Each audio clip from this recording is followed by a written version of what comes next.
Indian നിരത്തുകളിൽ electric വാഹനങ്ങളുടെ സാന്നിധ്യം മുൻപെങ്ങുമില്ലാത്ത വിധം വർദ്ധിച്ചുകൊണ്ടിരിക്കുമ്പോഴും ഉടമകൾ അനുഭവിക്കുന്ന ദൈനംദിന പ്രതിസന്ധികൾക്ക് ഇനിയും ശാശ്വത പരിഹാരമായിട്ടില്ല.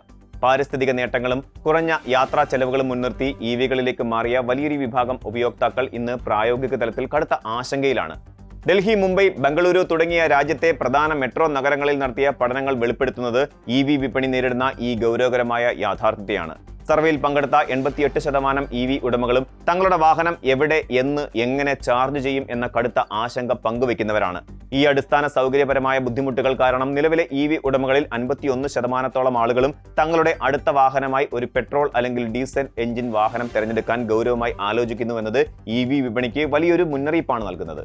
ഇന്ത്യയിൽ പൊതു ചാർജിംഗ് സ്റ്റേഷനുകളുടെ എണ്ണം 50,000-ലധികം കടന്ന് ഉയർന്നിട്ടുണ്ടെങ്കിലും നിരത്തിലിറങ്ങുന്ന വാഹനങ്ങളുടെ എണ്ണത്തിന് ആനുപാതികമായി ഇവ വളരുന്നില്ല എന്നതാണ് പ്രധാന വെല്ലുവിളി. അന്താരാഷ്ട്ര തലത്തിലുള്ള കണക്കുകളുമായി താരതമ്യം ചെയ്യുമ്പോൾ ഇന്ത്യയിലെ അടിസ്ഥാന സൗകര്യങ്ങളുടെ പോരായ്മ വ്യക്തമാകും. ചൈനയോ അമേരിക്കയോ പോലെയുള്ള വികസിത വിപണികളിൽ ശരാശരി 6 മുതൽ 20 വാഹനങ്ങൾക്ക് ഒരു പൊതു ചാർജർ ലഭ്യമാകുമ്പോൾ ഇന്ത്യയിൽ ഏകദേശം 175 മുതൽ 235 വരെ വാഹനങ്ങൾക്ക് ഒരു പൊതു ചാർജർ മാത്രമാണ് നിലവിലുള്ളത്.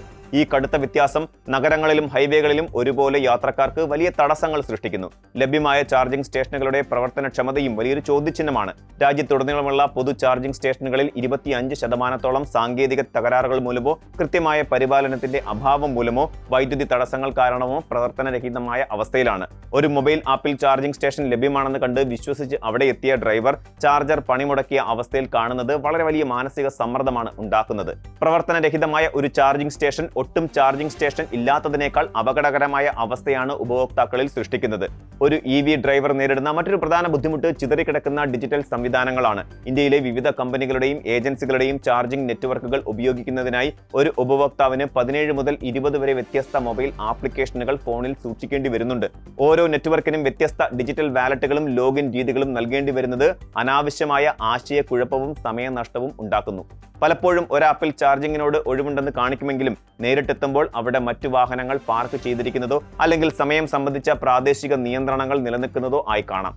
സമയനഷ്ടമാണ് ഉടമകൾ നേരിടുന്ന മറ്റൊരു വലിയ പ്രധാന വശം. പരമ്പരാഗത ഇന്ധന പമ്പുകളിൽ ഏതാനും മിനിറ്റുകൾക്കുള്ളിൽ ഇന്ധനം നിറച്ച് യാത്ര തുടരാൻ സാധിക്കുമ്പോൾ പൊതു ചാർജിംഗ് കേന്ദ്രങ്ങളിൽ ഫാസ്റ്റ് ചാർജറുകൾ ഉപയോഗിച്ചാൽ പോലും 1.5 മുതൽ 2 മണിക്കൂർ വരെ കാത്തിരിക്കേണ്ടി വരുന്നു. തിരക്കുള്ള സമയങ്ങളിൽ നിരയിൽ കിടക്കേണ്ടി വരുന്നത് ഈ കാത്തിരിപ്പ് സമയം വീണ്ടും വർദ്ധിപ്പിക്കുന്നു.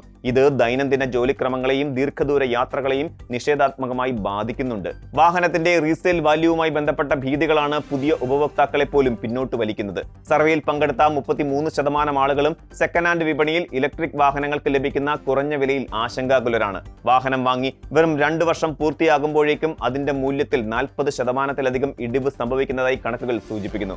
ഉപയോഗിച്ച ഇലക്ട്രിക് വാഹനങ്ങൾ വാങ്ങാൻ ആളുകൾ മടിക്കുന്നതിന്റെ പ്രധാന കാരണം ബാറ്ററിയുടെ ആയുസ്സിനെ കുറിച്ചുള്ള സംശയങ്ങളാണ്. ഇലക്ട്രിക് വാഹനത്തിന്റെ മൊത്തം വിലയുടെ 40 മുതൽ 50% വരെ വരുന്നത് അതിന്റെ ബാറ്ററി പാക്കിന്റെ ചെലവാണ്. ചില വർഷത്തെ ഉപയോഗത്തിന് ശേഷം ബാറ്ററി മാറ്റി സ്ഥാപിക്കേണ്ടി വരുമ്പോൾ ഉണ്ടാകുന്ന ഭാരിച്ച ചെലവ് സാധാരണക്കാരായ വാഹന ഉടമകൾക്ക് താങ്ങാൻ കഴിയുന്നതിലും അപ്പുറമാണ്. പുതിയ കളുടെ ഉയർന്ന പ്രാരംഭ വിലയും സെക്കൻഡ് ഹാൻഡ് വിപണിയിലെ വൻ മൂല്യശോഷണവും ബാറ്ററി മാറ്റി സ്ഥാപിക്കാനുള്ള ചെലവും ചേരുമ്പോൾ ദീർഘകാലാടിസ്ഥാനത്തിൽ സാമ്പത്തികമായി ലാഭകരമാണോ എന്ന ചോദ്യം ഉപയോക്താക്കളിൽ ശക്തമാവുകയാണ്. ഇലക്ട്രിക് വാഹന വിപണിയെ സുസ്ഥിരമായി മുന്നോട്ട് കൊണ്ടുപോകാൻ സർക്കാരിന്റെയും സ്വകാര്യ മേഖലയുടെയും സംയുക്തമായ അടിയന്തര ഇടപെടൽ അത്യാവശ്യമാണ്. ഇതിനായി കേന്ദ്ര സർക്കാർ 10,900 കോടി രൂപ വകയിരുത്തി നടപ്പിലാക്കുന്ന PM ഇ-ഡ്രൈവ് പദ്ധതി വലിയ പ്രതീക്ഷ നൽകുന്നുണ്ട്. പൊതു ചാർജിംഗ് ഇൻഫ്രാസ്ട്രക്ചർ മെച്ചപ്പെടുത്തുന്നതിനായി മാത്രം 2,000 കോടി രൂപയാണ് പദ്ധതിയിൽ നീക്കിവെച്ചിട്ടുള്ളത്. ഇതിലൂടെ 10,000-കണക്കിന് പുതിയ ചാർജിംഗ് സ്റ്റേഷനുകൾ സ്ഥാപിക്കാനും ഫാസ്റ്റ് ചാർജിംഗ് ശൃംഖല ശക്തമാക്കാനും ലക്ഷ്യമിടുന്നുണ്ട്. കേവലം ചാർജറുകളുടെ എണ്ണം വർദ്ധിപ്പിക്കുന്നതിലൂടെ മാത്രം പ്രശ്നം പൂർണ്ണമായി പരിഹരിക്കപ്പെടില്ല. എല്ലാ ചാർജിംഗ് നെറ്റ്വർക്കുകളെയും ഒരൊറ്റ UPI പോലെയുള്ള ഏകീകൃത പേയ്മെന്റ് പ്ലാറ്റ്ഫോമിലേക്ക് കൊണ്ടുവരേണ്ടതുണ്ട്. കൂടാതെ നഗര കേന്ദ്രങ്ങൾക്ക് പുറമെ ദേശീയ പാതകളിലും ഉൾപ്രദേശങ്ങളിലും ഉയർന്ന ശേഷിയുള്ള ഫാസ്റ്റ് ചാർജറുകൾ കൂട്ടത്തോടെ സ്ഥാപിക്കേണ്ടതും അത്യന്താപേക്ഷിതമാണ്. വാഹനങ്ങളുടെ വിൽപ്പനയിൽ ഉണ്ടാകുന്ന കുതിപ്പിനൊപ്പം ചാർജിംഗ് ശൃംഖലയുടെ കാര്യക്ഷമതയും വിശ്വാസ്യതയും ഉറപ്പാക്കിയാൽ മാത്രമേ ഉപയോക്താക്കളുടെ റേഞ്ച് ആശങ്കകളെ മറികടന്ന് ഇന്ത്യയിലെ വിപ്ലവത്തിന് പൂർണ്ണമായ വിജയം കൈവരിക്കാൻ സാധിക്കുകയുള്ളൂ. കൂടാതെ നഗര കേന്ദ്രങ്ങൾക്ക് പുറമെ ദേശീയ പാതകളിലും ഉൾപ്രദേശങ്ങളിലും ഉയർന്ന ശേഷിയുള്ള ഫാസ്റ്റ് ചാർജറുകൾ കൂട്ടത്തോടെ സ്ഥാപിക്കേണ്ടതും അത്യന്താപേക്ഷിതമാണ്. വാഹനങ്ങളുടെ വിൽപ്പനയിൽ ഉണ്ടാകുന്ന കുതിപ്പിനൊപ്പം ചാർജിംഗ് ശൃംഖലയുടെ കാര്യക്ഷമതയും വിശ്വാസ്യതയും ഉറപ്പാക്കിയാൽ മാത്രമേ ഉപയോക്താക്കളുടെ റേഞ്ച് ആശങ്കകളെ മറികടന്ന് ഇന്ത്യയിലെ വിപ്ലവത്തിന് പൂർണ്ണമായ വിജയം കൈവരിക്കാൻ സാധിക്കുകയുള്ളൂ.